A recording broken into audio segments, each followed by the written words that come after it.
சரியான வெல்டிங் சம்பவத்தை தாங்க இன்னைக்கு பார்க்க போறீங்க. இந்த ஜேசிபியில் அதாவது பேக் லோடரில் ஃப்ரண்ட் பக்கெட் லோடர் ஆம் பார்த்தீங்கன்னா இப்போ கட் ஆயிருக்கு பார்த்தீங்களா? இந்த கட்டான இந்த லோடர் ஆமை நம்ம திரும்பவும் வெல்டிங் பண்ண போகிறோங்க. இதுதான் இன்னைக்கான கண்டென்ட்டு. ஆக்சுவலாக பார்த்தீங்கன்னா இதை கழட்டி கொடுங்க, நான் இன்னும் பக்காவாக வெல்டிங் பண்ணி தரேன்னு சொன்னேன். கஸ்டமர் என்ன சொல்லிட்டாரு, இதை சீக்கிரமாகவே நான் மாற்ற போகிறேங்க, ஸோ கொஞ்ச நாளைக்கு தான் ஓடணும், அதனால் அப்படியே வச்சு வெல்டிங் பண்ணுங்கள், ஏன்னா மெக்கானிக் கழட்டி மாட்டவே 7000 8000 கேட்குறாங்க அப்படின்னாரு. சரி, நம்மளும் வெல்டிங்கை ஸ்டார்ட் பண்ணிட்டோங்க. வெல்டிங்கை ஸ்டார்ட் பண்ணுறதுக்கு முன்னாடி நண்பர்களுக்கு ஒரு சின்ன டிப்ஸு. இந்த மாதிரி வெல்டிங் பண்ணும்போது over head, vertical, horizontal, flat எல்லா பொசிஷன்லையுமே நம்ம வெல்டிங் பண்ணுற மாதிரி இருக்கும். இப்போ நீங்கள் வெல்டிங் பார்த்தாலே தெரியும்.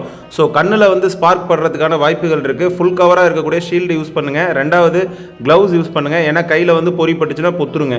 ஸோ இப்போ நம்ம வெல்டிங் பண்ண ஸ்டார்ட் பண்ணிட்டோம். ஆனால் இதை செட்டிங் போடுறதுக்குள்ளே நான் பட்ட பாடு இருக்குது பாருங்கள். 2-3 டைம் செட்டிங் பார்த்து அதை உடச்சி பண்ணுறதுக்குள்ளே ரொம்ப நேரம் ஆணிச்சிங்க.